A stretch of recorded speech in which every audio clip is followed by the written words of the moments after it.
Welcome to This Explainer. Every time we ask a chatbot a quick question or generate one of those stunning AI images, it honestly feels a bit like magic. But today, we're going to pull back the curtain and unpack the staggering physical costs behind that magic.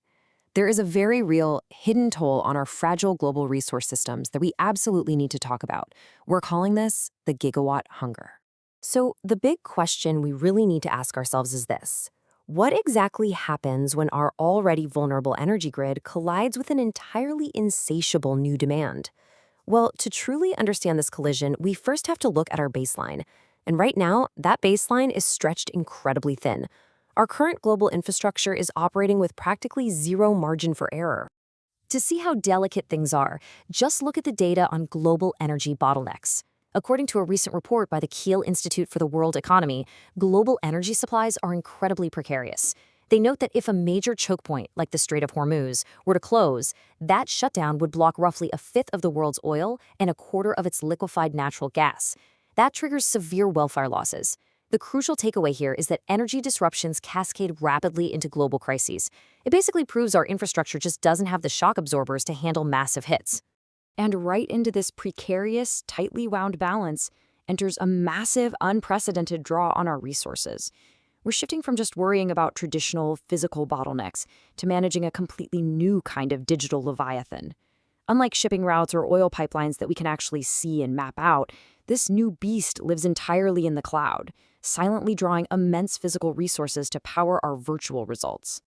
Now, you might be thinking, haven't we always had data centers? We have, but a comprehensive review titled Power for AI Data Centers shows that AI infrastructure is fundamentally different. Traditional data centers run on linear, totally predictable workloads, like keeping a website online. But AI, it demands sustained high-power saturation just to train the models, and then it suffers from massive, volatile power spikes whenever it thinks to answer your prompt. Let's look at the actual energy required for everyday AI tasks, because this will really put things into perspective. An analysis from the Office of Sustainability student blog points out that it takes a staggering 2.907 kilowatt hours just to generate 1,000 AI images. To make that relatable, that is enough energy to fully charge your smartphone every single day for over 6 months. That is a massive physical footprint for something we often do just for fun. And scaling that up reveals a pretty terrifying trajectory. A 2025 study in the journal Nature Sustainability projected the sheer environmental footprint of US AI servers alone. By the end of this decade, these servers could generate an annual water footprint of up to 1,125 million cubic meters. For context, that is equivalent to hundreds of thousands of Olympic swimming pools. Plus, they're projected to emit 44 megatons of carbon. The trajectory we are on right now is incredibly steep. But hey, we need to remember that this grid strain isn't just some abstract technical issue floating up in the cloud. It is a very real, highly localized community issue. These massive gigawatts of demand ripple out from the servers directly into the physical neighborhoods where they are built, deeply impacting the everyday people living right next door. The Power for AI Data Centers review details exactly how AI's volatile workload causes severe local grid instability. We are literally talking about massive, transient power spikes, jumping 10 to 20 megawatts in less than a single second. This creates sudden voltage fluctuations and total harmonic distortions exceeding 5%. In simple terms, it means the cleanliness of the local electricity is corrupted. It can cause lights to flicker in neighboring homes, shorten the lifespan of household appliances, and even threaten delicate manufacturing equipment nearby. And this creates a major equity clash. As highlighted by the Office of Sustainability student blog, tech companies often flock to areas with abundant green energy, but sometimes at the direct expense of the locals. For example, they point to Meta's canceled 2022 project in the Dutch town of Zeewolde. The company was drawn by the town's renewable energy, but the facility would have required enough power to run all the homes in Amsterdam. It would have essentially swallowed the community's entire green energy supply, which, as you can imagine, prompted massive local pushback. That same student analysis exposes a real disconnect in how this expansion is marketed to the public. Critiquing Google's PR imagery for a data center in Council Bluffs, they describe the promotional wildlife shown as deer in headlights facing down an insatiable tech expansion. It's a stark reminder that the clean, natural facade we often see in tech marketing is sometimes very much at odds with its hunger for local resources. So what do we actually do about this? Well, the immediate impulse is usually, let's just make the hardware more efficient. But efficiency alone won't save the grid. This is actually a classic case of the Jevons paradox. It's this economic concept where making a resource cheaper and more efficient to use often causes overall consumption to completely skyrocket. Because of this, we have to pivot from merely recognizing this disruption to actively tracking, measuring, and taming this invisible leviathan. And that means we have to start with how we measure the problem.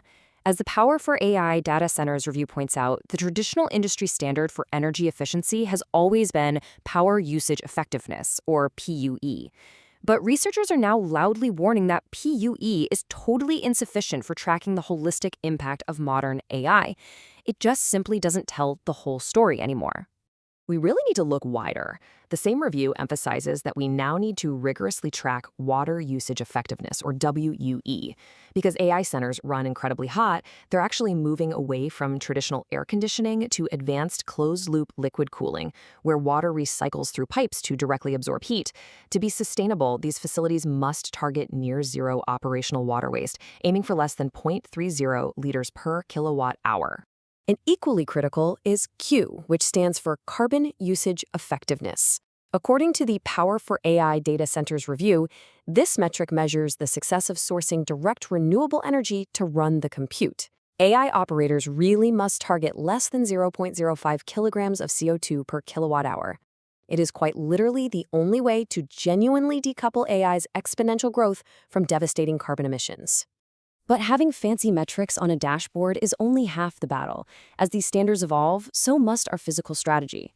It turns out we can't just build these massive data centers wherever land happens to be cheap.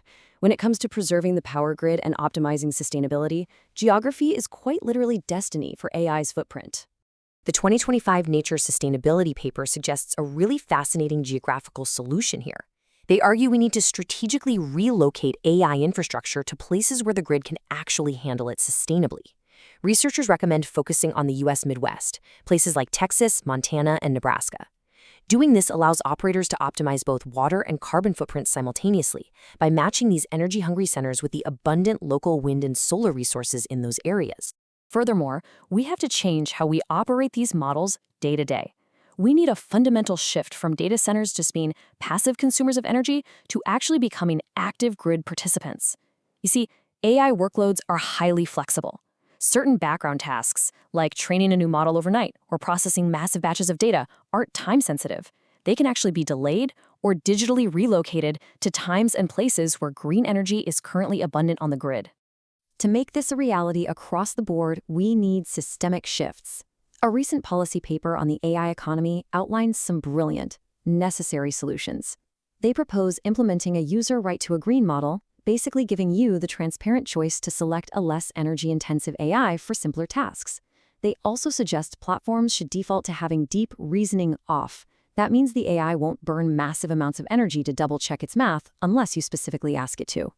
This, along with an AI energy score framework, ensures everyone knows exactly what their compute is costing the planet.